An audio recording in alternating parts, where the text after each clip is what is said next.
Welcome everybody to the Nexus Gaming Series. I'm your host, Arrow. Oh, I forgot Alice. Hold on. Bam! My co-host Alice, who is yeah, say hi to everybody else. Say hello. Nothing? You were going to. She has the look in her eye that she wants to say hello, but now she's just sitting down. There you go. Good job. So anyways, welcome. Tonight we've got a C West matchup. Going to be Plug Walk versus Piecemeal. We're going to get started here soon. We are missing one player, so hopefully we'll get that one player in here soon so that we can get the match going. Taking a quick look here, assuming that we get into this draft. Again, we do have 2 bans for each team. Hey, cut it out. We have 2 bans for each team. So we did see that the first 2 bans for Plug Walk, we had Baraxis and Towers of Doom. For Piecemeal, Infernal Shrines and Dragonshire. And so this first map's going to be on Sky Temple, selected by Piecemeal, as Plug Walk wanted to go with the first pick. And just taking a quick peek at the standings. So, again, we've only had 1 week of active play. So, you know, maybe not a whole lot to really pay attention to with this. But it does reflect that, you know, both of these teams have played 1 match.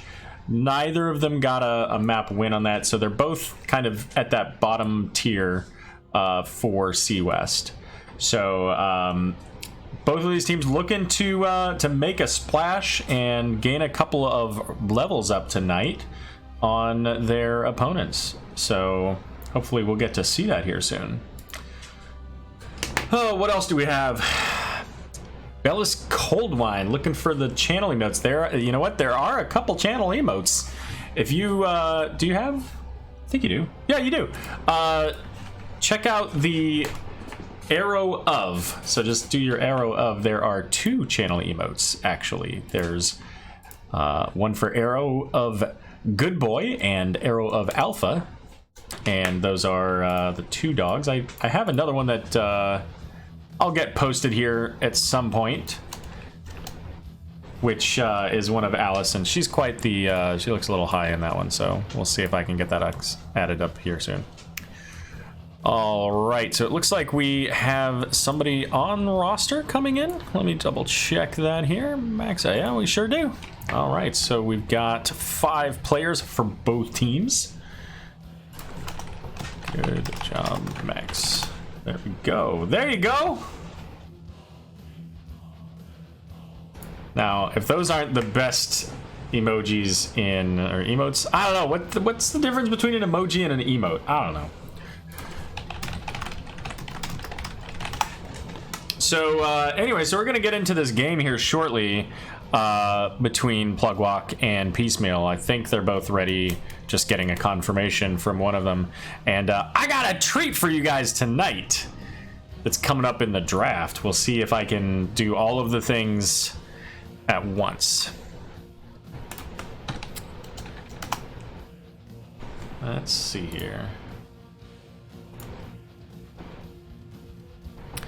All right, they're just waiting on that recently arrived player to hop into the voice chat. Once that is done, I think we're ready to get this game going. While we do that, while we wait for them, let's go ahead and go to commercial break.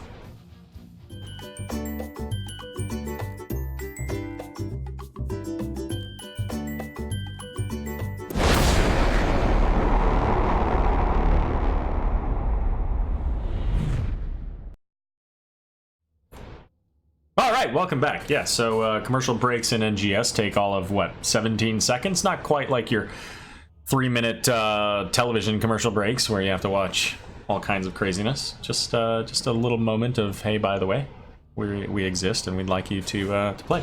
All right, we did get the ready check from both teams, so I'm going to go ahead and get this game started. And here we go. Anytime. There we go. Alrighty then.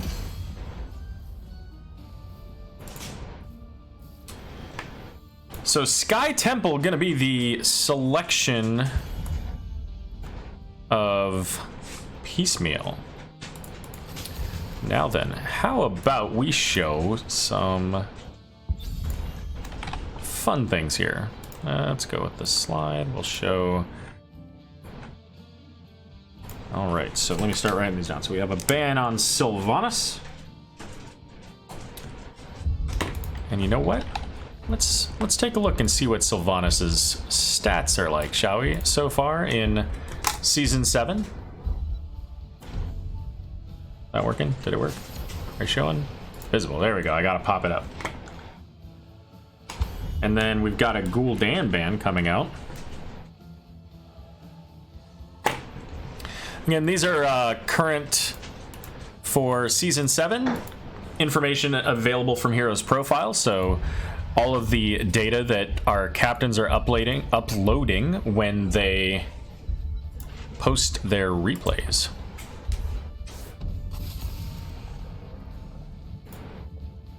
Anubrak's gonna go ahead and get banned out, so not a big surprise on you know, the Sylvanas and Anubrak are pretty high, you know, heroes that provide a lot of value. Anubrak has had a pretty high win rate overall in NGS this season.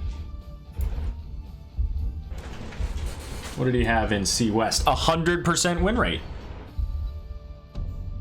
Didn't get picked that much, apparently. And finally, Kael'thas is going to be our final ban. So a lot of the mage value getting taken away.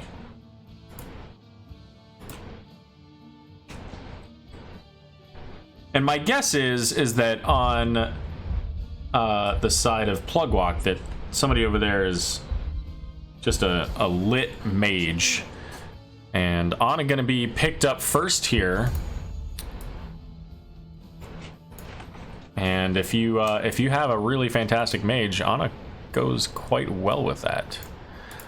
So let's take a look here at the stats for Ana for Bloom. What do we have for Bloom? So this is specifically for, is it for Bloom? No, I gotta do the other one. That's overall. Here is the player. So Bloom has not played Ana so far this season.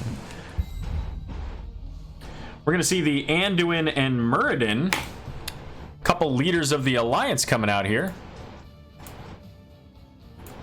I think I'll just play it for the overall record rather than for individuals. Dark Knight. No, I didn't want player. I wanted overall. There we go. I'm here to help. There we go. Anduin, great. Jaina and Diablo getting picked up. A good pairing for that Ring Apocalypse setup. Keep your heroes, your enemies slowed as Diablo then is able to get them flipped and charged into a wall.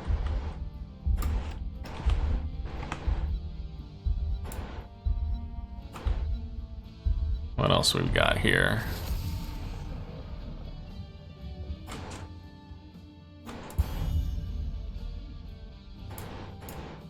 Raynor gonna get banned out.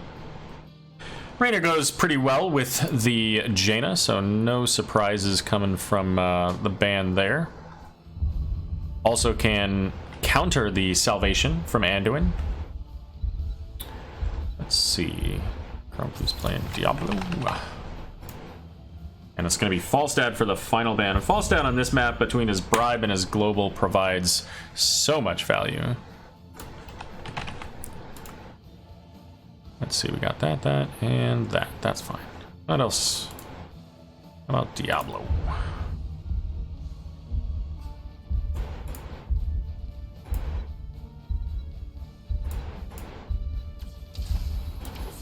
Li Ming and Dahaka.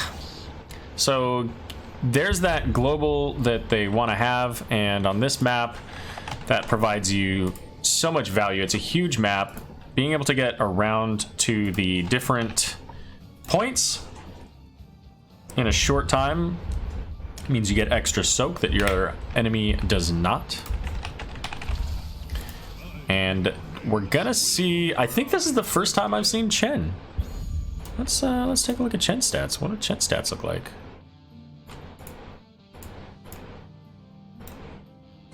Chen has a basically 0% pick rate, almost. Looks like he maybe was picked up once, and hasn't won a game yet in Div C West.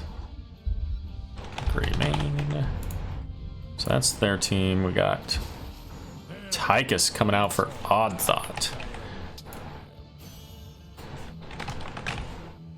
All right, so we've got quite the bruiser matchup between Dahaka and Chen. Looking forward to seeing the Global versus the Immortal Panda. We do have stuns and tongues and grenades and waves of force to potentially interrupt Chen's drinking habit. So we'll see how that goes for him.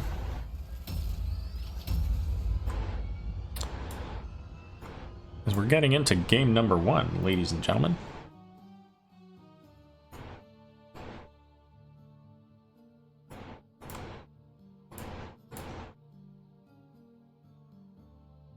Chen, that is, yeah, he's picked against us.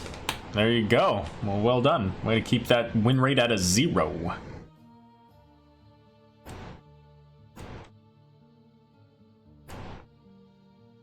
What else do we have here? Let's take a look at what Greymane looks like. What's Greymane's stats like in C West? Greymane sitting also maybe one selection, but he did win that game. Only banned a few times. All right, so here we go. Game number 1 on Sky Temple between Piecemeal and Plug Walk in this Division C West. Taking a look at these teams, we have 2Js on Greymane, Diesel on Jaina, Grumpy on Diablo, Blue Mitsuka on Ana, and Betnun on Chen. That is going to be Plug Walk. And for the red team, for Piecemeal, we've got Maxazillion on Anduin, Odd Thought on the Tychus, Nay on Muradin, Apollyon on Li Ming, and Dahaka is going to be rolled by Dark Knight. So right out of the gate, we see one team especially committing for vision, the other certainly less so. And here we go. Muradin's going to go ahead and jump out as the Sleep Dart catches Li Ming. So no crazy value there. Just a little bit of vision for the blue team, and we can expect that vision is going to trade places a few times over the course of this game. We do see the Devil's Due coming out for Diablo. And let's take a look. Which Inner Beast talent is this? So the increased duration and abilities refresh that duration. So that's going to help them to keep that Inner Beast going for a longer time, as opposed to having the shorter cooldown from his other talent. And rotations coming out from both teams with the Jaina Blizzard and Cone of Cold. Piecemeal is a little bit behind on these. And now it looks like Nay, calling for some assistance, is going to try to invade. And here comes the 4-man invade, but 4 from Plugwalker here as well. And as close as they are on that side, they elect to go ahead and pull back and go away. And I don't know, Diesel had half health and basically no mana. His Blizzard was gone, so there's a chance they might have been able to take that. But ultimately, the safer play was to back out. And it looks like they're going to go ahead and get started on theirs. In the top lane, we're seeing that Dahaka and Chen matchup that we talked about earlier. Dahaka a little bit behind in this right now. He may very well have his essence. Let's take a look at that. Looks like 27 essence, which he just used. It's interesting. I haven't seen this overlay for Dahaka. Been a while since I played Dahaka. Siege Camp getting a little bit of value down here, able to take down this first tower in the bot lane.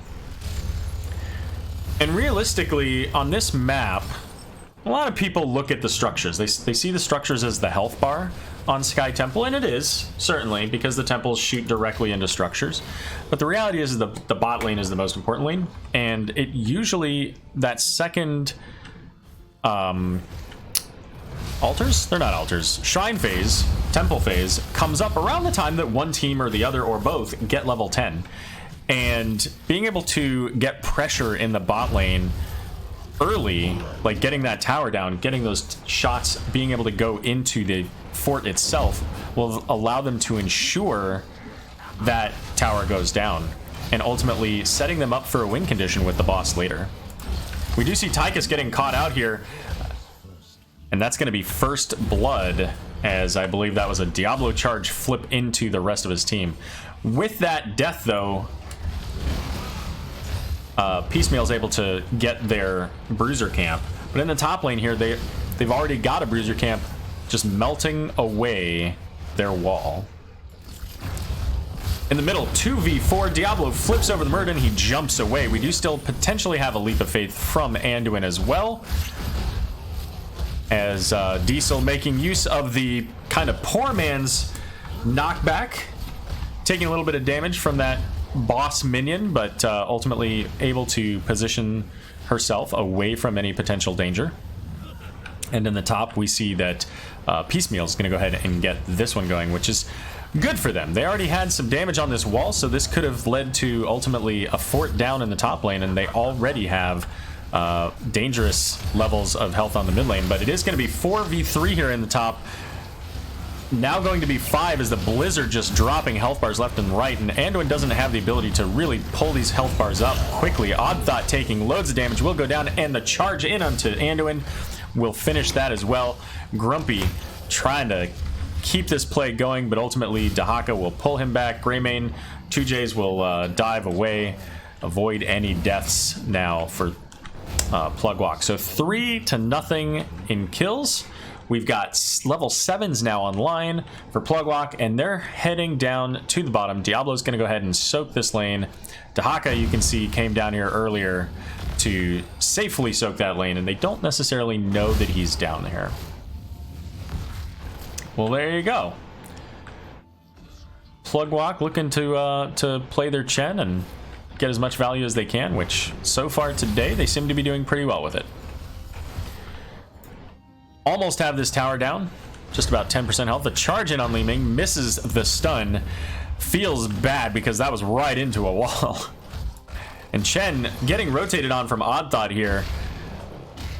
Muradin not quite in a position to pursue, and the spray, that tempo spray storm, that was a 2018 spray. That was the last season for HGC. RIP City.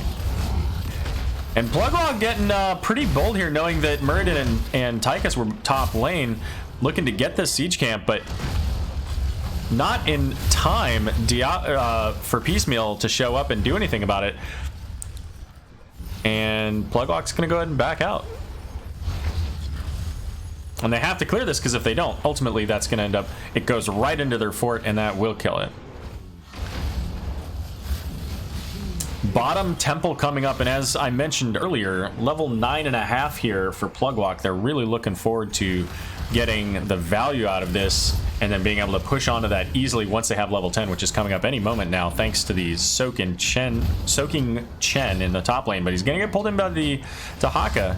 The fort, however, not targeting him, because of course there are still minions, and Dark Knight's trying to take these minions out so that he can get the kill onto Chen, but ultimately Chen says, you know what, I'm out of here. Level 10s online for Plugwalk. Grumpy ripping that Apocalypse.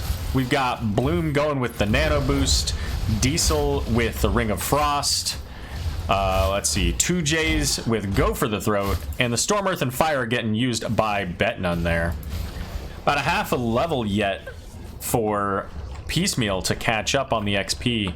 Not a lot of the tower left, so they're going to go ahead and back away, soak what they can elsewhere, try to keep up what they can from their structures, at least in the top lane, although not looking too great for Dark Knight here. He's a little bit low, he's pulling back, and ultimately Chen probably gets this with just the minions. But here we go, here's a fight.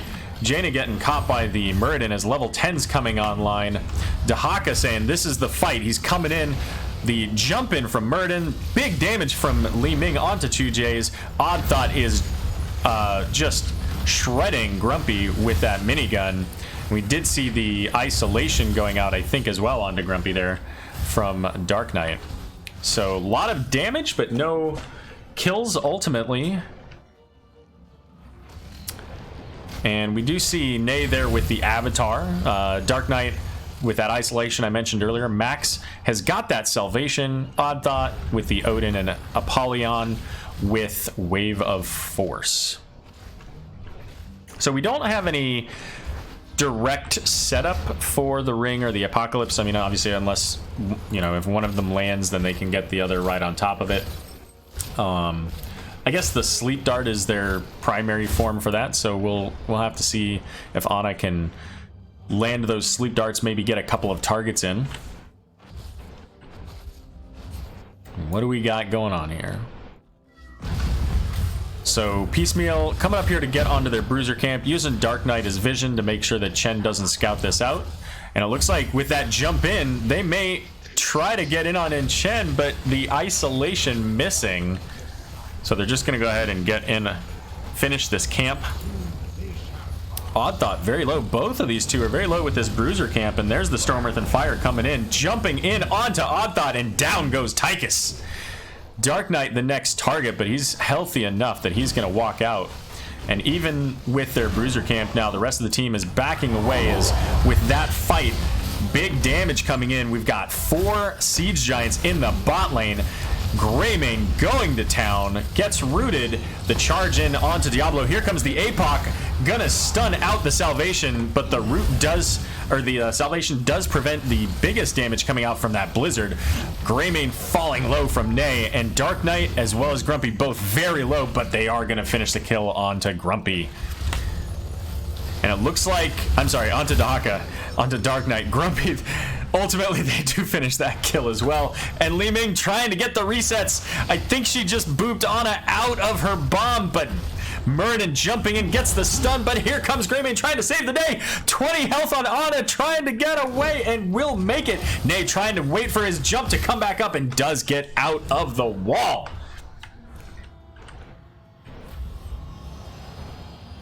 And with that, the temples are up, and Plugwalk is going to start firing right into this bottom keep. And there's nothing to stop them from taking the first keep of the game. Chen up in the middle, getting what shots he can onto this front wall. As I mentioned earlier, the structure's taking up those shots, and I expect any moment now that he will decide to get out of dodges. Not really anything for him to kick to, though, so this could be a challenge if they get some good CC onto him, but unfortunately the follow-up wasn't there from that big Muradin stun to keep Chen from just walking away. But they are going to get some time onto the point here, as Dahaka gets some value, but he gets jumped on by Chen, misses the tongue. The Leap of Faith pulls him out, and elsewhere on the map we had a Greymane go down. Okay, off-screen deaths are always the fun ones. And Dark Knight coming in, gets the isolation in onto the Diablo, pulls him back in. We've got Odin being popped. There's the Apocalypse just before he dies. 4 people hit by that in the Blizzard. Salvation coming out to keep everybody alive. Unfortunately misses the Muradin, who was rooted, having to back away. More Blizzard coming out. Dahaka burrows out of it. Nay trying to make it out, but the big Li Ming damage going out onto the Chen clones. So ultimately, 1 death, the Diablo out of that fight, Greymane off screen earlier, and Piecemeal ripping quite the big team fight there, looking for more here. With a 3v3 though, the root onto Chen, Odd Thought just getting demolished between the damage from the boss and that big panda. And they're gonna have to pull away. And with that, Plugwalk may very well be looking to come in. They are. The Stormbolt coming in onto Chen. He flips over, gets onto the point, trying to stay on there. Li Ming tries to boop him off, but has to teleport away because she does not have health. Dahaka coming in, gets the isolation on nobody, and Diablo charges in but gets tongue to the back. So we have 2 different fights here. Nay in the bottom trying to get away, as Chen, followed up by Greymane, both dive in and get the kill onto the Dwarf Lord. And now Piecemeal in full retreat, as they don't have their big solid tanky front line, and Plugwalk saying, that's fine, we got a boss. And I like this play. This right here is gonna be game if they support it And if they get 1 kill, I think. And right now, Piecemeal is being hyper aggressive considering they have no Muradin and no 16s.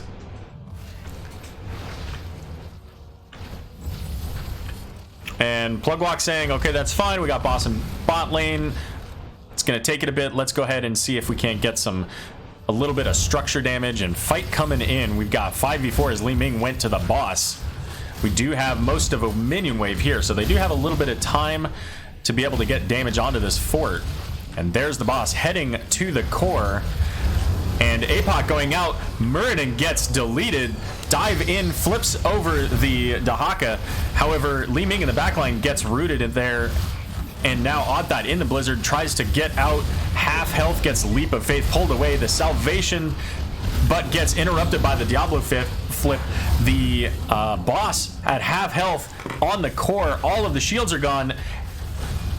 And Piecemeal just has nothing in the tank, as this is going to be game number 1 going over to Plugwalk.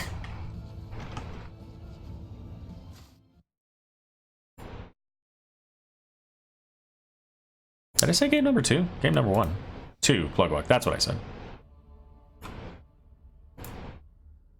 All right, so taking a quick look at the stats. So again, we don't see a whole lot of deaths. 8 and 3. You guys are not going to get high KDA numbers out of that. But ultimately, a very strong showing from Plugwalk as they took control of the map early and never let it go. They had the level advantage through most of that, and they only needed to get typically 1 kill, whether it was on that Tychus or the Muradin, to make sure that they could put that pressure, keep that pressure going, and ultimately open up that bot lane and get that big fat W. Talents, just to take a quick peek at those. So we did see the Wizened Duelist with the Alpha Killer here for Greymane, and a lot of damage coming out from that. I don't know Chen builds, but we'll take a look at these talents here just so that somebody can come back later and say, oh yeah. And obviously level 16, never quite online for Piecemeal. All right. So game number 1, going over to Plugwalk. And Piecemeal is if I remember correctly, they're a relatively new team. They have returning names. Certainly, Dark Knot, Oddthought are names that have been in HGC. Wow, NGS, HGC Ultralight, I guess. You know, some of these other names like Max, I believe I've seen cast before. So they, I believe, were on Ginormous Jaegers last season. Somebody correct me if I'm wrong on that.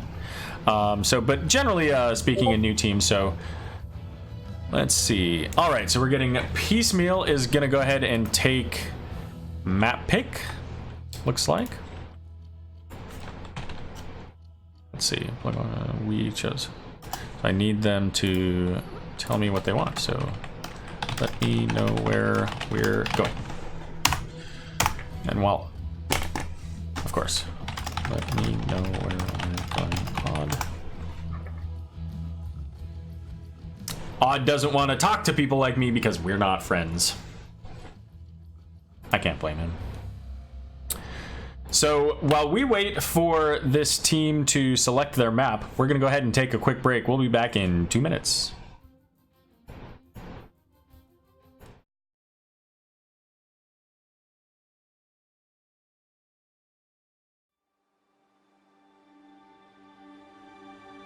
When I was young, I lived a life of recklessness.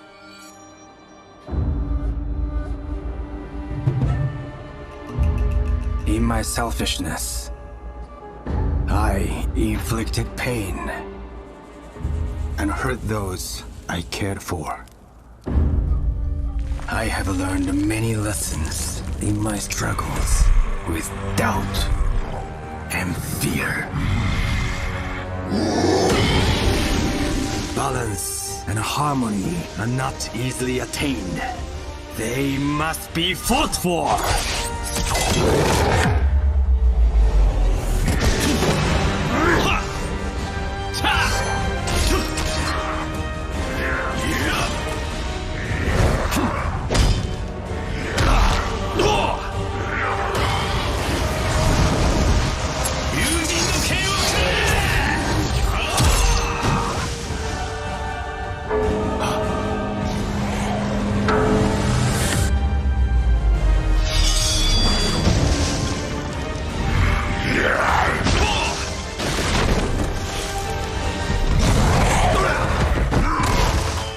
But on my journey, I have learned another lesson.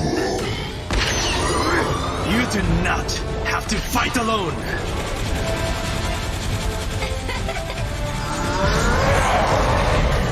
Let's do this!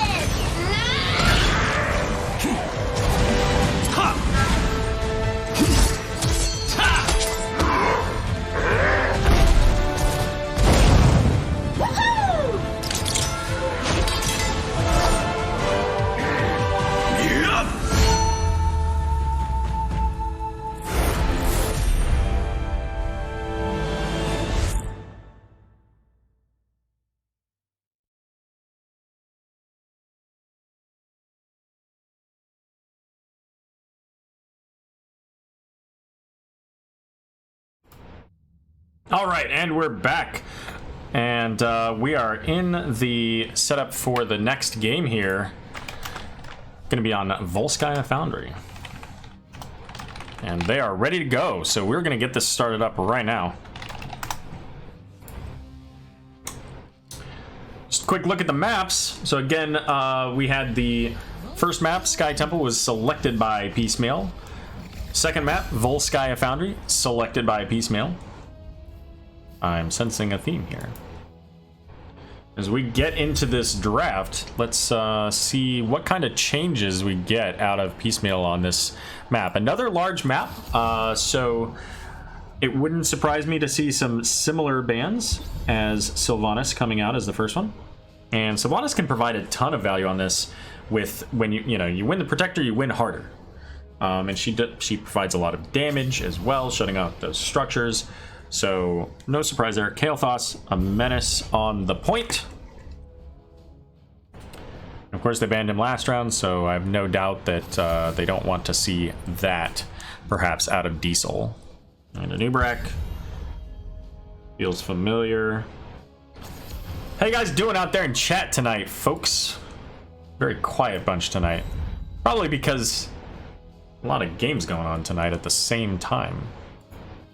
Don't have as many people in here. And we do see the Ana. That Ana did provide a lot of value, shutting down the potential healing from both the Haka, Muradin, the Anduin, all of that. Sleep darts, CCs. First pick, gonna be Diablo.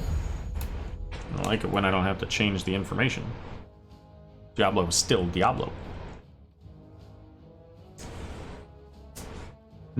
Personally, I don't enjoy playing Diablo here. I find, charging on the control point can be a little bit awkward, which of course is where most of your team fights take place. Certainly other places where it can. That being said, in APOC, onto the control point, as people do like to kind of gather on those points, even if you only need one person on the point. And a good APOC can do a lot for your team, as the whole floor just becomes, well, lava in a way. We are going to see Johanna and Anduin picked up now for Dark Knight. Dark Knight last round was on Dahaka. And again, Anduin for Max. Let's take a look at Johanna's pick and or pick rates and play rates.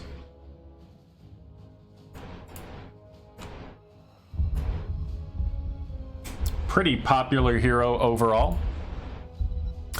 As we see Raynor and Stukov being picked up, so getting that silence and Stukov, fantastic on this map, as the control points are a limited space and his silence can take up quite a bit of that space. Gul'dan gonna be the ban. So last round they banned Raynor. This round they didn't, and now they're gonna get to play against it. These guys last round just banned Falstad. I wouldn't be surprised to see it. Oh, but they ended up taking the Tychus. It's interesting. I felt like they handled the Tychus really well last game, so I'm a little bit surprised to see them ban that out, but their comp is already starting off different, so... And they feel that that Tychus would cause them problems. So we're going to see Jaina switching sides, which is fair. They don't want to see that Jaina going into that Raynor getting that extra slow value.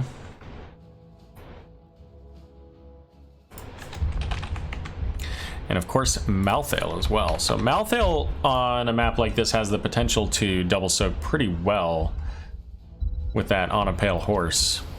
Doesn't do a ton of structure damage though, so I'm interested to see how that goes for them. And you know, his value in structure damage is making sure that you always have a wave to keep pushing.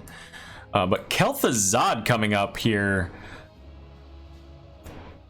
And again, not a lot of setup for Kel'Thuzad, so he's going to have to do all that work. But let's take a look at Kel'Thuzad's stats. Probably not a super common hero.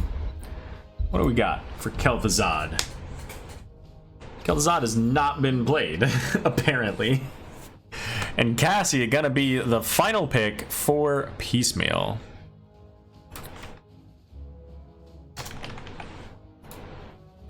You know what? While we're on the page, let's take a look at what Cassia's done in C West.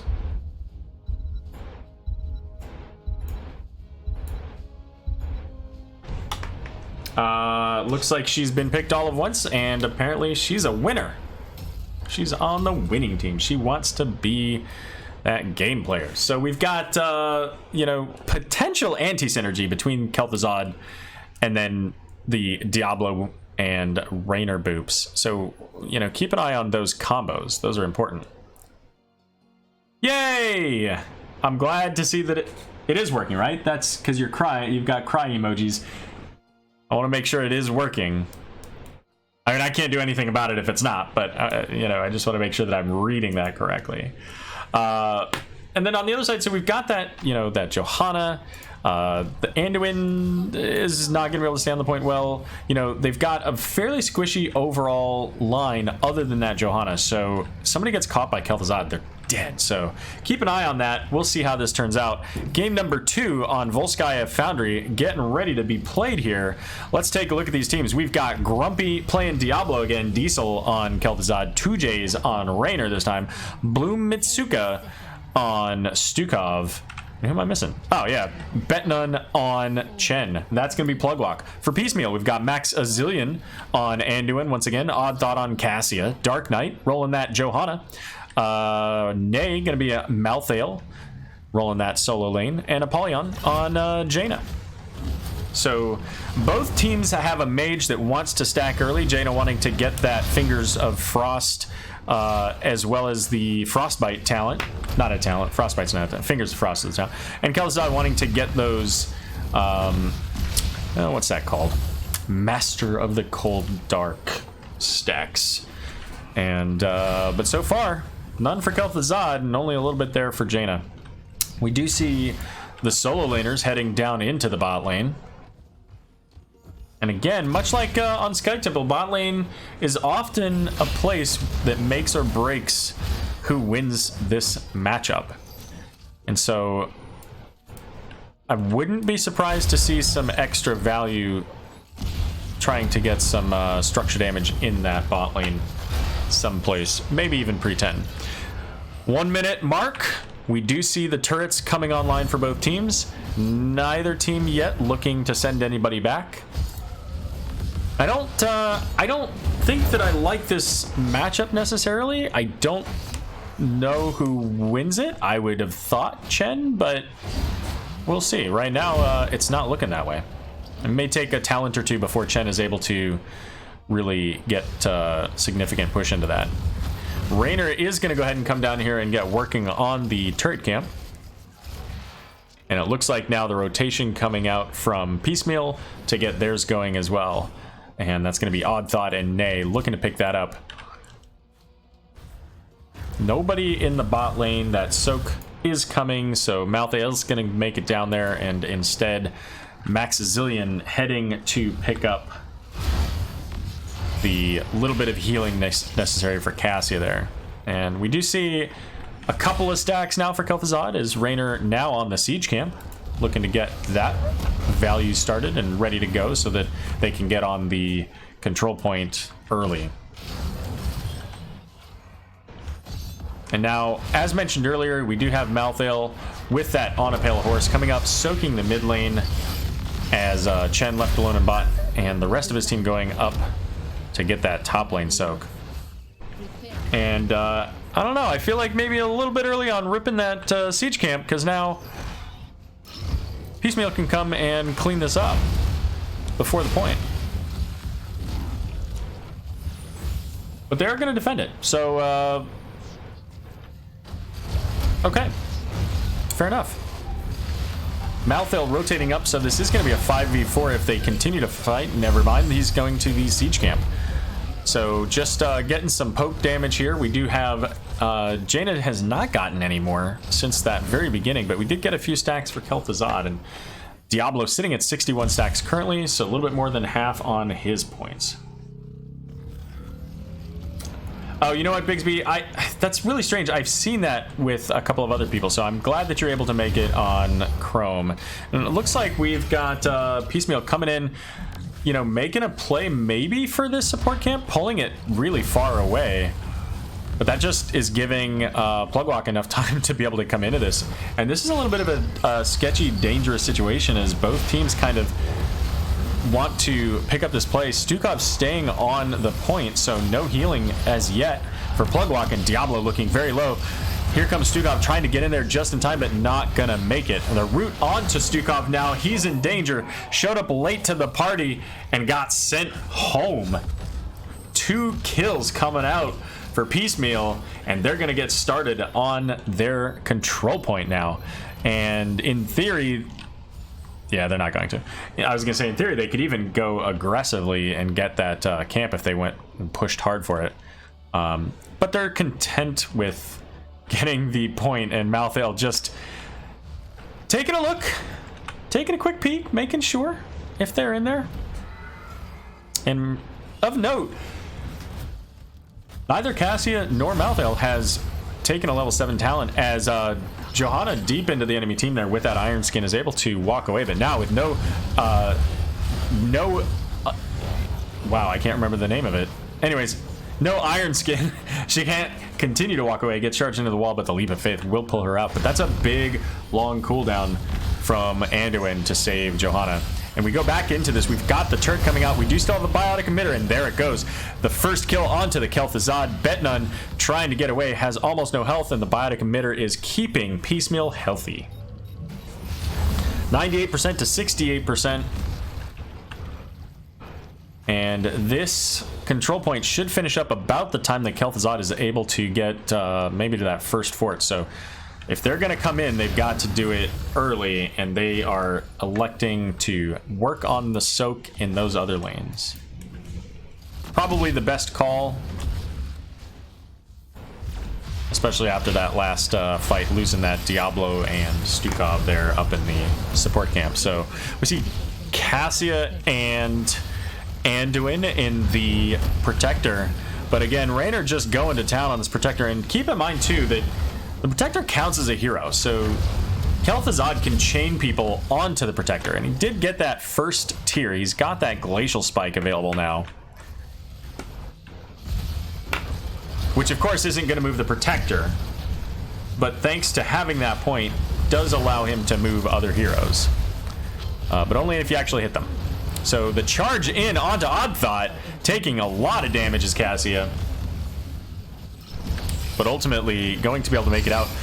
And there's the pullback on the Johanna. Dark Knight a little bit in trouble. I don't think he's got Iron Skin for a bit. Does pop that Condemn, and thanks to that movement speed is able to go ahead and make it away from the team. Pardon me for one moment while I cough.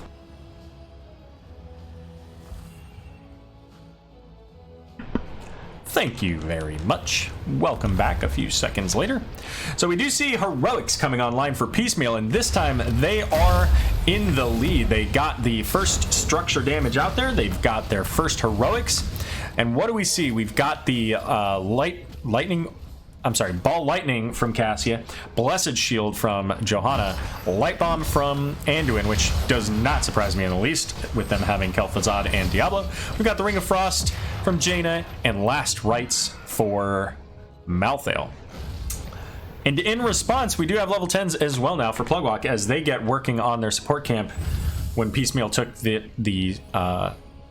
siege camp, while Piecemeal got their support camp. But Chen, a little bit caught out, pops that stagger. Looks like he's going to go ahead and pop that Storm Earth and Fire, trying to make it out of here. But look at those lightning orbs just bouncing back and forth. The Ring of Frost does not connect. And ultimately, that Storm Earth and Fire will keep Chen from going down. And his team comes down to make sure that he survives. So the rest of those talents, we do see the Shadow Fisher from Kel'Thuzad, Apocalypse for the Diablo, Flailing Swipe from Stukov, and the Hyperion for Raynor. And Hyperion gets so much value on a map like this with these control points. You know these people are going to be in a predefined area, and this next fight, this next control point up here in the top lane has so many defined spaces. Kel'Thuzad is going to be looking to continue those stacks. He's at 22 right now. Needs 8 more to get that big 75% increase to spell damage. It's going to be a charge in the APOC. The pull back onto Apollyon, keeping Jaina alive. The light bomb hits, I think, 4, and it's going to be a Malthael Last Rites getting a kill onto Raynor. And Diablo is well going to go down. Piecemeal saying, hey guys, we know that you showed up and played a great game 1, but this is our town now. 6 kills to nothing, level 13 online for Piecemeal. And they're saying, we want a game 3. We want the opportunity to get 2 points out of this match. Diablo back with no souls. 25 now, 25 for the Kel'Thuzad. So very soon, this is going to be a late game team for them. They're going to have huge damage, but Diablo getting shredded by Cassia. Nay diving in there onto the Chen, getting lots of damage, cleaving all around, but the Storm Earth and Fire doing so much back into that Malthael. And it's going to be Malthael that goes down this time. First kill of the game for Plugwalk, coming in at the 9.5 minute mark. And a fortunate time for them, because they're going to be able to get onto this control point and start channeling it. And I think ultimately, oh, son of a gun. Chen getting caught down here by the team. And good call for them to come down here, start working on this fort. They do get the kill onto Stukov as well. The charge in onto Cassia. The APOC gets a couple of stuns. Leap of Faith back up. Probably just came off cooldown to get Odd Thought back out of that dangerous situation. And we do see Jaina now completing that Frostbite. So what I was going to say is that I didn't think that I liked Diablo sitting on the point, because Diablo has no souls. He needs to get some minion kills or hero kills to make that happen. And on the point, he gets neither. And in the middle of saying that is when Chen got caught out. So in some ways kind of furthering that point.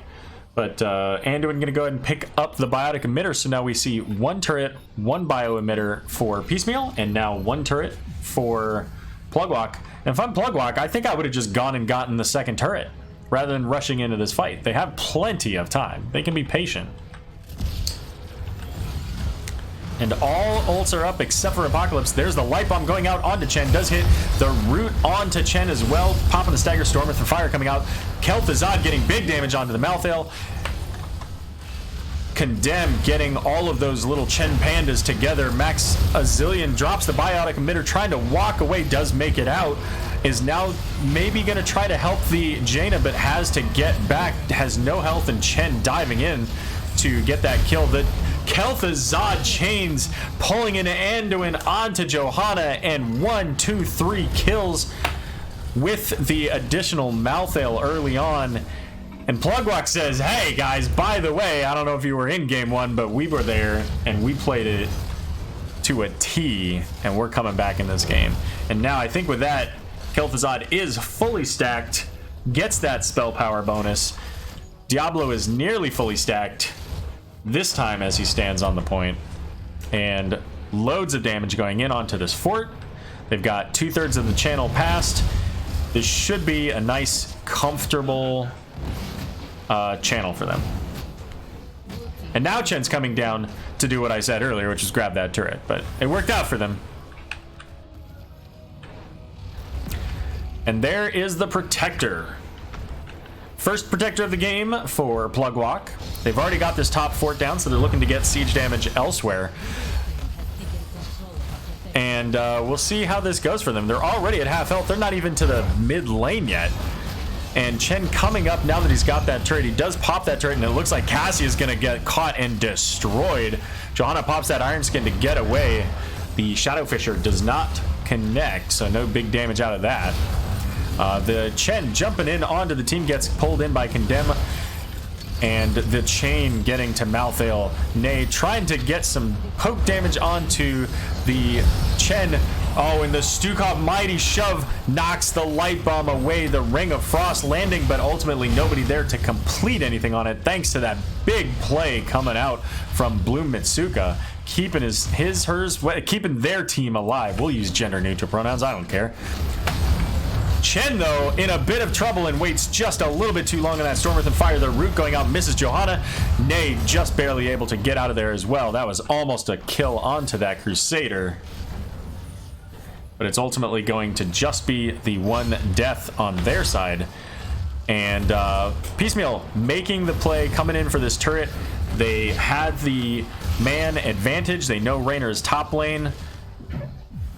They almost forgot to pick up the turret, but the dive in onto Johanna, this is potentially dangerous for them. As Johanna says, you know what, I got Blessed Shield, let's go.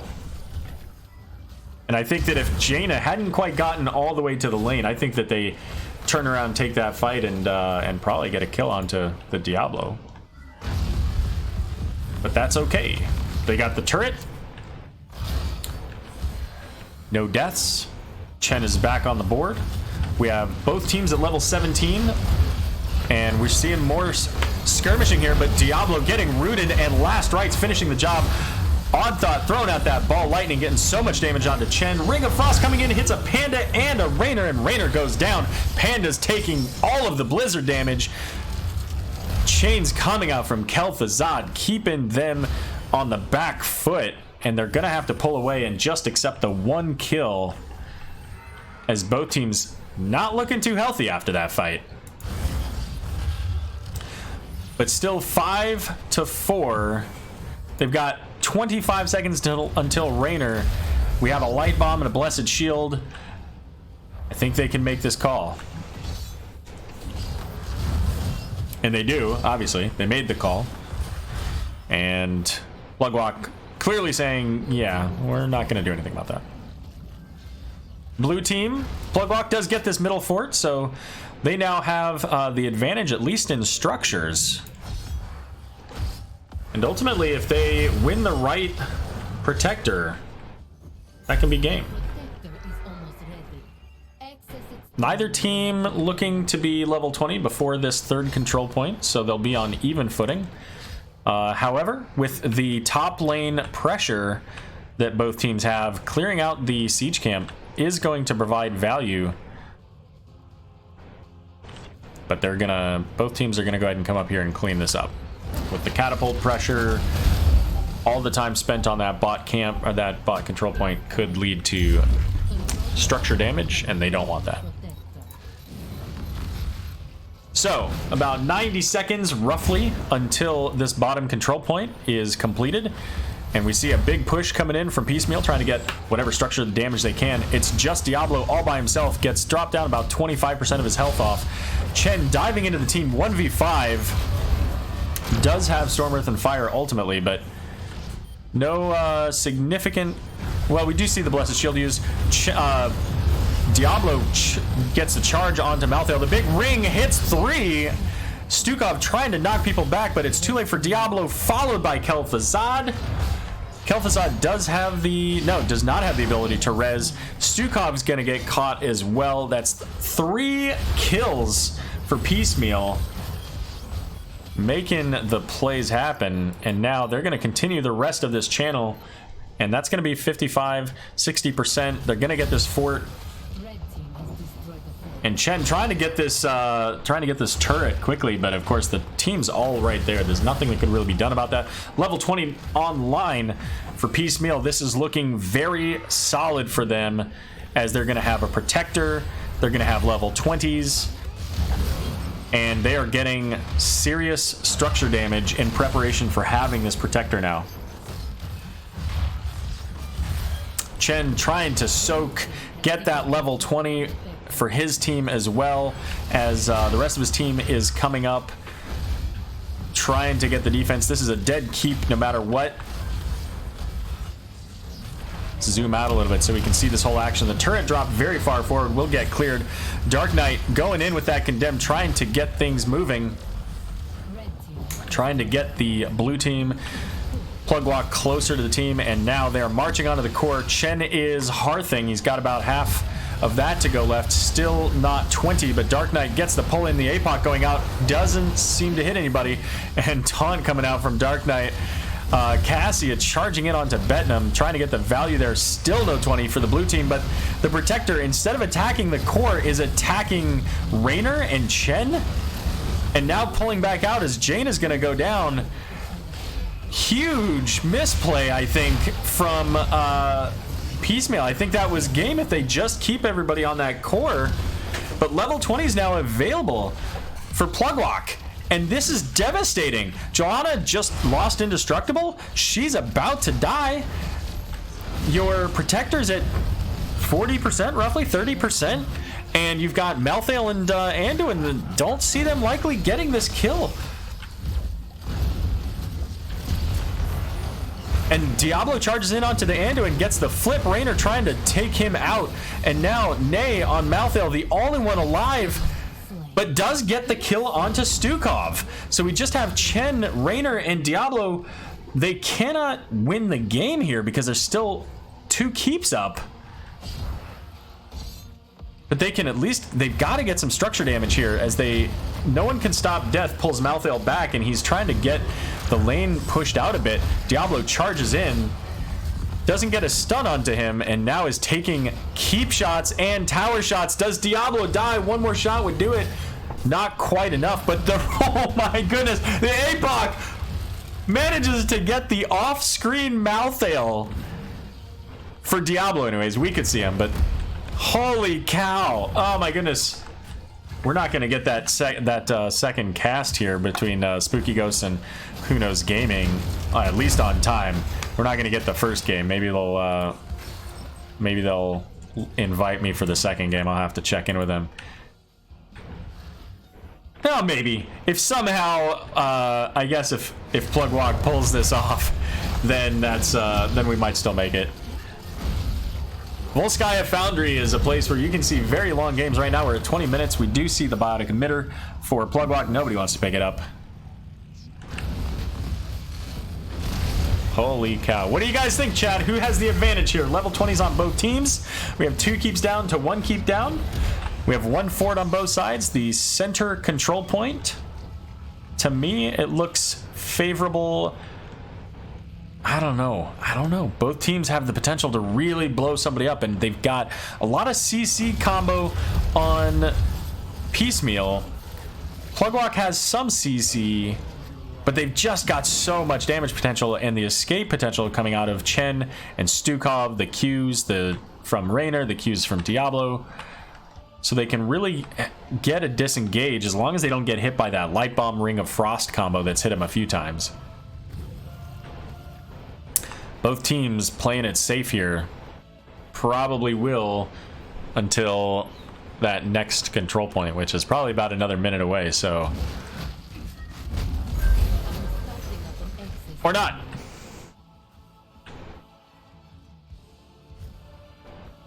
So there's no support camp here. They're just looking to get this bush. There is no siege camp on their side for a minute and a half, so there's not going to be anybody coming through here. So I'm not sure the goal, as there's no chance blue comes into this. They're not going to be that aggressive. The control point's up. That would lose them the game. So they hang out by their siege camp. It's the safest area for them. And now Plugwalk coming in, getting on the point first. They have 2 turrets. They have a biotic emitter. Piecemeal has none of that. And here we go. Chen coming into the backline is onto Jaina. She's already at half health. Jaina getting pushed back by Diablo, but pops the ice block. Chen now a little bit in trouble. Can he pop Storm Earth and Fire? He cannot. Chen goes down to his own stagger. That is a huge kill for Piecemeal. And Malthael in the back line now, all by himself, isolated, as Plugwalk looking to get their own kill. 2J's gonna go down to the last rites, and Malthael is back on the board. Diablo taking loads of damage, is probably about to die, and Johanna chasing down the Kel'Thuzad. As Piecemeal taking a big fight, 5-3, the only significant damage they have to contend with is Kel'Thuzad. Do not count that out. They do have a couple of catapults here, and this could be the end of the game in favor of Piecemeal as they get started on this core 5 or so minutes after they were throwing taunts earlier but had to back away. And the big damage coming out from Kel'Thuzad, but misses that combo. 47% Kel'Thuzad trying to run in. Is he going to make it? He does not. And he will go down, and he does not have a res. And that will be game 2. Going over to Piecemeal. 1-1.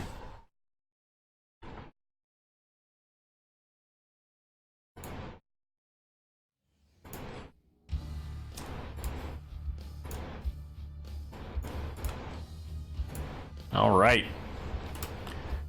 So let's check in with Plugwalk and see what they would like to do, because I'd like to get this moving here.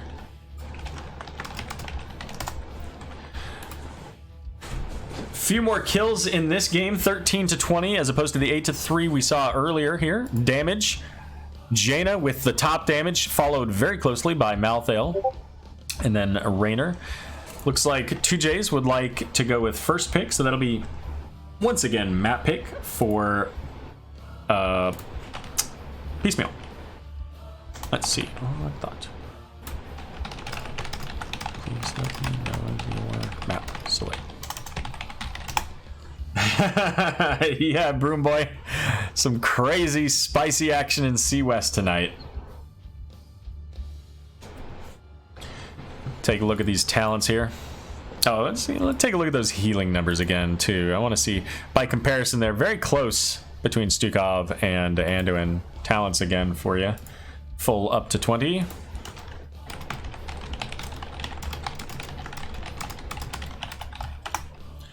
All right then. Gonna go ahead and go into a quick break as we get set up for game number 3 between Piecemeal and Plugwalk.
There is much for us to settle.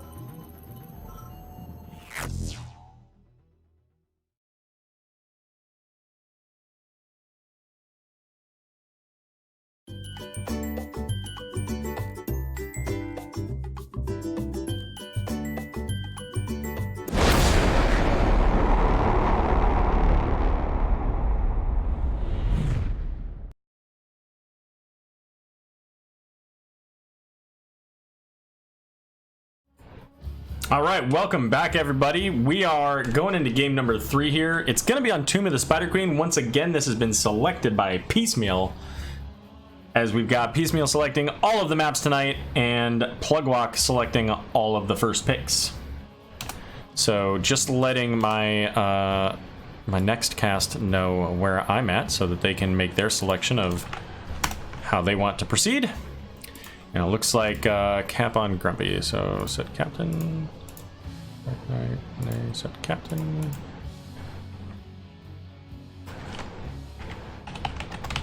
Let's see if that's all set. And again, just a quick look here. We just saw Volskaya Foundry picked up by Piecemeal. First match or map was on Sky Temple. Now we're going to Tomb of the Spider Queen. So a very different map than we've seen, much smaller. Looks like both teams are ready, so we're gonna get right into this third game for the tiebreaker between Plugwalk and Piecemeal.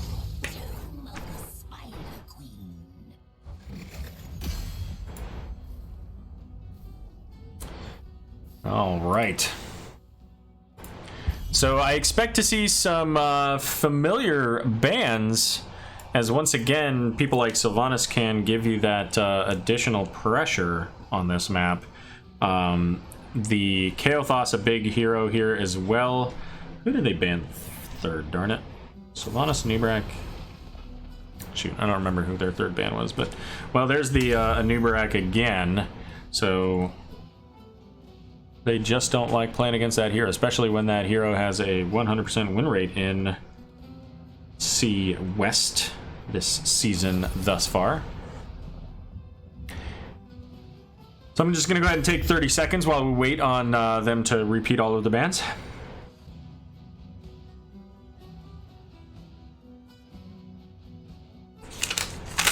So at this point, do you feel Anduin was worth a ban? Because 2 games in a row there, and last game had a lot of clutch plays with those leap of faith pulls, but instead they're gonna ban out the Johanna, and that's a ban you kind of like to see here. Johanna allows you to rotate quickly between the lanes, and in addition to that, maybe they want to go into something like a Maiev, but instead Jaina is gonna be the first pick.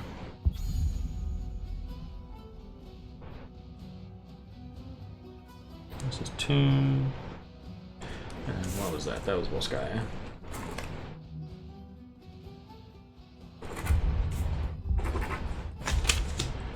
And what do we have? Kale and Anna. Hey, does anybody in chat remember what the third ban was for Plugwalk last game? It was Sylvanas and Nubarak and somebody. Gul'dan was the third ban for Sylvanas, Nubarak. It was somebody that they played, wasn't it? Tychus, that's who it was. Thanks, chat. Appreciate you coming to my aid there, in case anybody says that. So, Anduin Garrosh, I already dislike this. Not for any other reason than lore. But you know what? Let's take a look at Jaina stats. I don't think I popped Jaina stats earlier, so... Jaina. What do we got coming out of Jaina?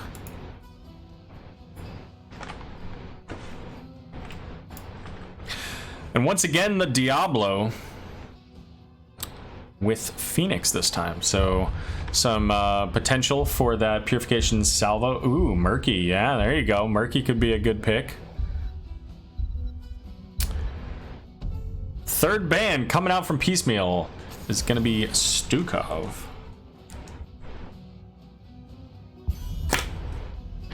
What do we got? So Dark Knight on the Garrosh. So once again, going into that tank role. Garrosh does work pretty well here in general because of the fact that it's a small map. He can, you know, get in onto heroes a little bit more easily. But he's going to be going into the Jaina, which makes it a little bit harder for him. So he's got to pop that Indomitable, you know, just to get up to somebody. Oops, put that on the wrong side. Unless he gets some kind of movement benefit from another hero. I don't expect to see them going into a Lucio, but could they do something like a Zarya, maybe? Or maybe they just don't care. Maybe they just say, you know what, that's fine, we'll deal with it. Malthael Lunara coming out. So we saw that Malthael work pretty well. Odd thought this time going on to Lunara. And we're going to see all kinds of poison damage here coming out from Piecemeal. And they are ripping through this draft as we get the other Horde War Chief. With no ban on Sylvanas, do they pick up Sylvanas? Do they play the... Is that the player of Sylvanas? Do they do that? Malfurion, Phoenix, Jaina Thrall, Diablo, Lunara, Garrosh, Anduin, Malthael, and Sylvanas. All right. They left it up, and there it went. That minute delay really messes with the banter. Doesn't it, though? Doesn't it? So, all right. So we've got a Garrosh. There's no real follow-up for the Garrosh throw other than his own stun. I guess he's got a root coming out from Anduin. That can work out pretty decently. A lot of juicy targets if he can get to them. Phoenix has a slow. Thrall has a root. Later he'll have a slow. Malfurion has a root. There's a lot of potential CC to prevent that Garrosh from getting close. Both teams have a very squishy backline. Gonna be an interesting match to watch here. And you know what, while we're waiting on this to load, let's take a look at another hero that we've got in this game that we haven't seen yet. How's Garrosh looking in the C West meta? Exactly a 0% win rate. You love to see it. Maybe what about Malfurion? What do we got out of this big bad Treant Hugger? 50% win rate. Has been picked at least a few games, so fair enough. All right. And this time, we'll start with the red team because we're on this side anyways. For Piecemeal, we've got Odd Thought on Lunara, Maxazillion on Anduin, Apollyon on Sylvanas, Dark Knight going to be on the Garrosh, and Nay on Malthael. And this time for Plug Walk, we've got Phoenix being played by 2Js, Grumpy on Diablo, Diesel on Jaina, Betnam on Thrall, and Bloom Mitsuka on Malfurion. Who you rooting for in chat, guys? This is the tiebreaker. There are all of 7 of you in chat. I'd like to know what your thoughts are and who's going to win this, because this is a lot of dot damage coming out from Piecemeal, but they've got the Malfurion on the other side. The big throw onto Diablo, he doesn't quite get the charge, and the root lands, and that is a dead Lord of Terror at 24 seconds into the game. Loads of damage. As I mentioned, to get that root, loads of damage there, and Diablo doesn't have any health at this level. Rotations getting underway. Malthael versus Thrall in the bot lane. Once again, I never know who the solo lane matchups win, generally. I feel like Malthael should win that, but I don't know. Maybe later Thrall catches up with his level 4 and level 7 talents, but we'll have to check in on that. Thrall's already at half mana, so Heart is with Plug Walk. There you go, Izzy. Well, you know what? You're the only person saying anything in chat about who's going to win, so it sounds to me like a Plug Walk win incoming. So there you go. Completely scientific. Dark Knight getting the stun onto Diablo, but not quite able to catch up to get the throw. Root going out zones Garrosh from getting that completed kill. Let's check in on Thrall and Malthael. So currently Thrall definitely behind here, losing the minion wave, getting pushed in. Also his health and mana pretty far behind. Look at level 4 to get maybe that mana tide to help him to stay in that fight a little bit longer. And Malthael ahead of this game is holding onto this bush, checking to see if anybody's going to come up and prevent him from turning in these 10 gems. Get the gem counter started. Let's take a look at those talents again. So what do we have here? Some vision talents. We got bold strategy coming out from Anduin, looking for a couple of options. And, you know, if they get to level 20, they're going to have even more dot damage with that Anduin level 20 as well. Level 4 is online for both teams. Once again, the Garrosh Groundbreaker getting a stun there. Just working on those stacks.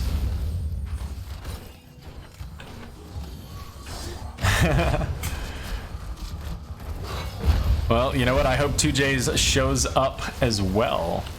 That last game was pretty crazy, and I would have felt a little bit bad after the taunts if Piecemeal lost the game there, but I don't think I would have been too bad or too sad.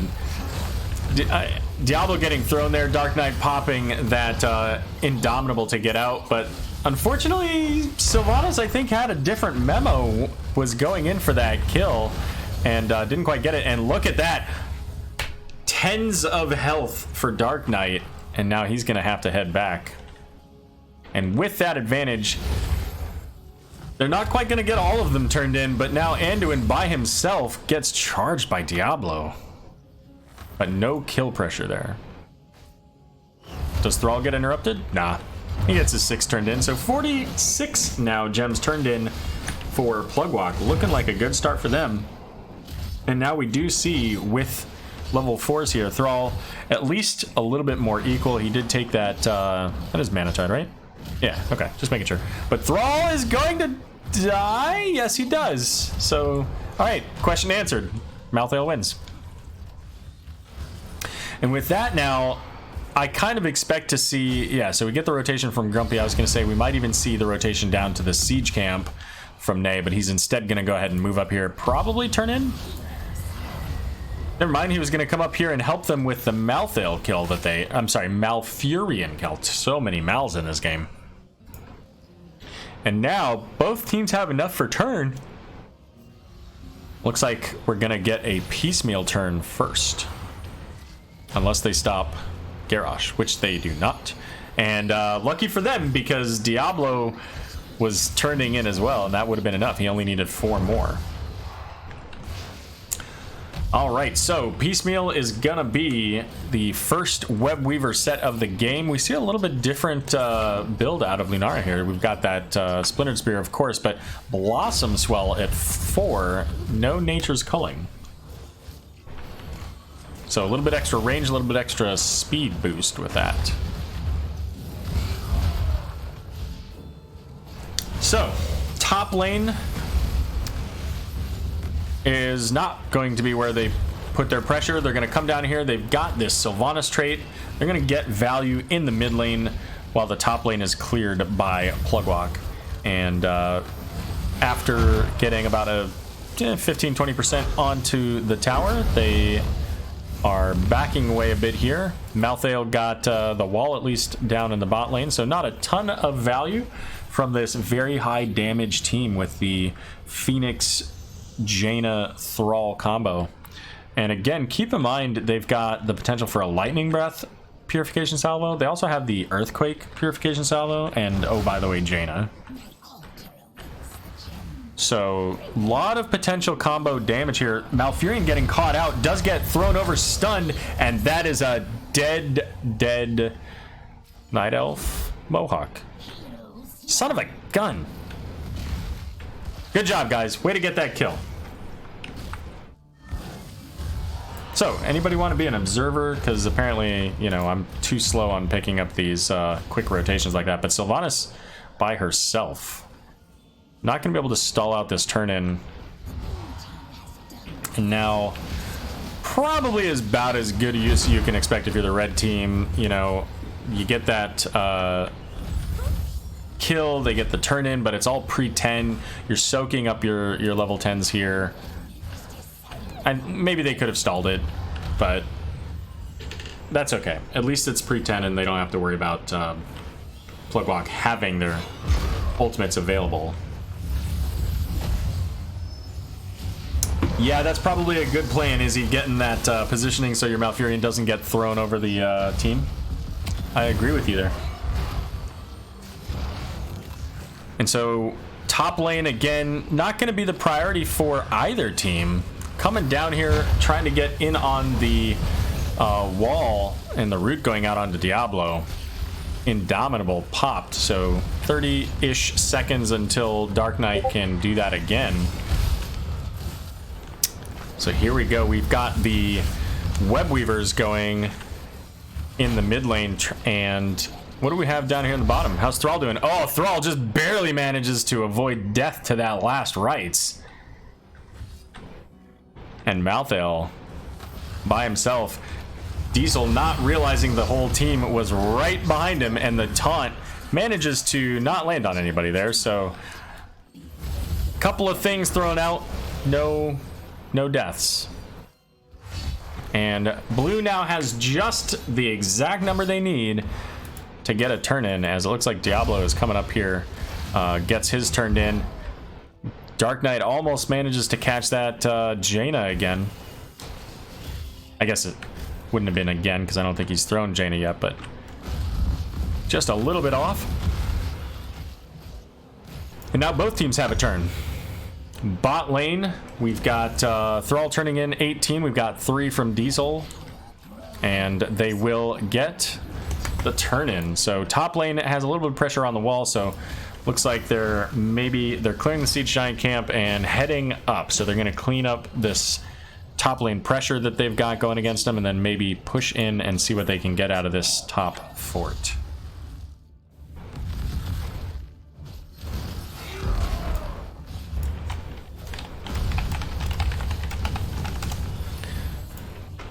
Those heroics, as we called, we've got the Thornwood Vine for Lunara, the Wailing Arrow for Sylvanas, Taunt for Warlord Challenge for Garrosh. Almost got it. There's the throw. I was going to say right into the wall. The root out onto Jaina. The big taunt on Diablo and Jaina. But the Ring of Frost zoning out the rest of the team. And Apollyon taking so much damage from that Purification salvo. But it's going to be Garrosh that goes down first. And now with that kill, there's no front line. Absolutely none. As the Mid-Wed Weaver gets that camp, or the fort rather, the root going out onto Sylvanas and the kill. So that's 2 kills now, plus a fort, and they continue to provide pressure onto this top fort, but there's no minions for them, no spider for them to continue. And they will instead head down into the mid lane where there is a spider and get as much of this wall down as possible. Take a look at these level 13. Oops, they're already there. For Plug Walk. So one thing I do want to point out here is that Jaina sitting at 42.99, level 13. Gotta get a little bit more poke value out of these team fights than that. And maybe that's where this is coming in, this Stormfront, giving that extra range and radius for the Blizzard. Jaina doesn't feel like she can get close enough because of the Garrosh to be able to get that poke damage onto anybody in the back line. Certainly Malthael's not going to be there to consistently hit, but Thrall gets caught. There's the Indomitable thrown into the back line. The taunt, the Ring of Frost going out, hits a couple. The throw out, the kill onto Thrall. Nay now going after 2Js, but it's going to be a warp away and dive in from Grumpy. Nay trying to get out with the Wraith Strike, but it's gonna be the Blizzard that... Oh, it's not gonna be the Blizzard that finishes the job. It's gonna be Diablo that finishes the job. What do you know? Dark Knight coming in trying to catch those gems. Just a little bit too late. Gonna get the throw onto the Jaina. The APOC going out. Jaina gets caught and taken out thanks to that Thornwood Vine. And look at all those gems. They're sitting on Lunara. They have enough return. Once again, a big groundbreaker, but the toss back from Grumpy, trying to keep his team safe. And we have a back and forth matchup, ladies and gentlemen. Both of these teams looking to get kills and get pressure. And now Piecemeal trying to get a turn. There's the Thrall again, thrown taunted. But this time it's going to be Garrosh taking all of the damage from that Phoenix and Thrall. And now Nay trying to make it out alive. Root going out does manage to hit Thrall. And Malthael goes down just after he takes down the Malfurion. But Phoenix dies and Diablo dies. What just happened? So many deaths. But Piecemeal still has enough gems to turn in. Right now, they're going to go ahead and come down here, get what value they can out of the structure before they turn in. Lunara being most of their damage, and I don't know that that was necessarily the best call for them. Like, they did get a little bit of value there, but now they can't turn in. They don't have Malthael. Garrosh is coming back, so maybe that's what they were thinking, is without the front line, they couldn't get as much pressure, so I don't know. They also didn't have a whole lot of mana, so that could be part of the equation too. But now both teams on the map, full strength. We got a siege camp coming in from the bot lane for Plug Walk. Got the wrong... Oh my god, I'm sorry. Here, let me fix that. There you go. My bad. Somebody should have said that a long time ago. 20 minutes, 15 minutes in this game. And we've got a boss play with level 16 advantage coming up from Plug Walk. Thanks, Emmy. I really appreciate that, by the way. And the camp getting picked up. So gonna get some pressure out of that camp. Garrosh trying to slow down the minions. I don't know that they... There they go. They're going to try to get in on this. Thrall with the slow coming out of that Earthquake. The Indomitable from Garrosh. He's not quite going to make it there. And the Purification salvo goes out. Garrosh gets flipped and thrown into the back lane. Ring of Frost hitting 2. Sylvanas getting low. Probably going to go... Nope, not going to go down. But it is going to be Malthael who almost gets a Thrall. And the Lunara finishes the job. But a 1 for 4, and with this boss play, this is going to be massive damage. They lost Thrall, but they have Jaina and Phoenix, and they don't care about this camp in the mid lane right now when they can get at least this wall. And with Jaina backing away, they're definitely not going to get the keep at this point. I think there was a chance, but level 16 is online now for Piecemeal as well. And now we're going to start seeing some really big damage coming out from that Lunara with the, is it unfair advantage? Yeah, 60% with all of those slows, the roots. A lot of potential damage coming out from that Lunara. And I guess I'm wrong. I guess they do get the keep. Just not quite enough to stop it. But there's the throw onto Malfurion. He's deep into the back line, gets rooted. The pull back onto... Garrosh from Anduin keeping him alive, and Sylvanas will finish that on the Malfurion. So once again, staying a little bit too long, so I guess the value was they got the keep, but they lost Malfurion for doing so. Don't be a hater. And here they come. Piecemeal saying, you know what, we know that you're on your siege camp because we can see it. We turned in our gems. You're missing your healer. This is ours now. And this is a great place to be if you are Piecemeal. Having this siege camp, you've got Sylvanas, and now you've got Web Weavers coming in. 5v4, there's no healer on the other side. 2J's taking so much damage there, and it doesn't take much with these dot heroes to keep Phoenix out of a fight, trying to regenerate that shield. And let's see what we get. Light Bomb going out onto Dark Knight does not connect. A little bit of maybe anti-synergy there. They're trying to get those Light Bombs out, but he's just not able to get where he wants to be. In fact, sometimes walking away, so I feel like maybe those aren't being called. But the big root onto 2. There's the APOC. Hits both Garrosh and I think Anduin? No, Sylvanas, I'm sorry. Nay in the backline trying to get some kill value, but it's nothing. Nothing he can do. And he's not 20. Death can be stopped in this circumstance. And now we've got just Lunara and Anduin as Pluglock looking to get these Web Weavers cleared up.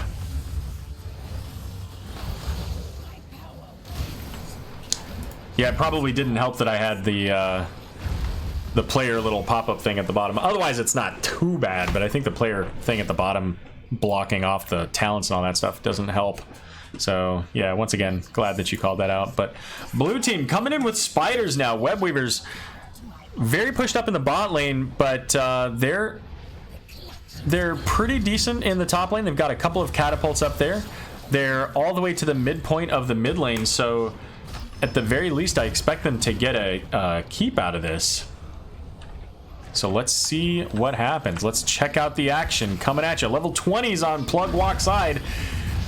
I said it earlier, it looked very good for Piecemeal. It's what they wanted, but now this is looking fantastic. If you're Plug Walk, what's gonna happen? Piecemeal's got a few moments until that top lane Web Weaver is a threat. But they got to make something happen. They're not going to get level 20 before this is a problem for them.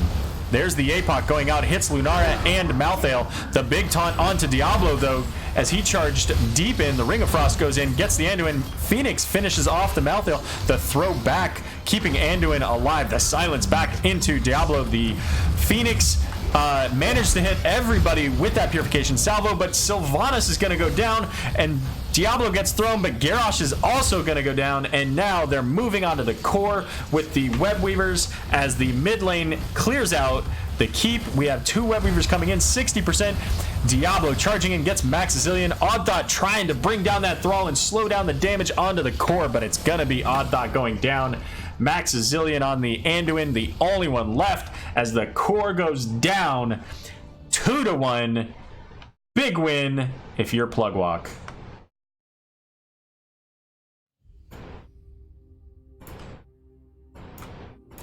All right.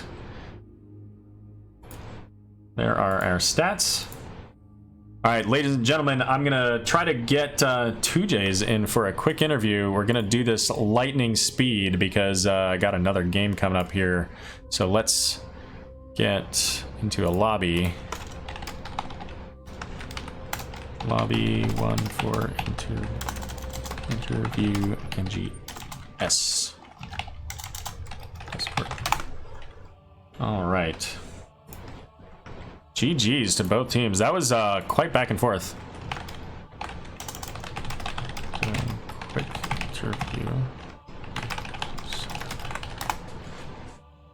So checking out these stats, 18 kills to 11. Ah, there we go. Welcome. Hey, how's it going? I'm all right. How you doing? Good, good. So your Discord name is different. Is this 2Js or is this somebody else? I played as Diesel. Diesel. So the Jaina and what else did you play? You played Kel'Thuzad? Yep. And Jaina in the first game. So great job. Congratulations on your win. That was a hell of a series. How are you feeling after that? That was good. We felt like we played well. And I gotta ask, in that last game, how many times did you feel like, oh no, this is it, we're gonna lose? Any? Honestly, not at all. Yeah? I felt like we had it, yeah. There were a lot of times both teams felt like they had the opportunity to win, and then something went wrong, and then it went to the other side. The balance of that game shifted so many times. Just like this series, you guys, then them, then you guys again. Fantastic play out of both of you guys. I've got another cast coming up, so I'm going to try to keep these questions short. Tell me a little bit about, that Kel'Thuzad pick in the second game. Obviously, they had banned out the Gul'dan. They built out the Kael'thas. So why did you pick up the Kel'Thuzad in that spot?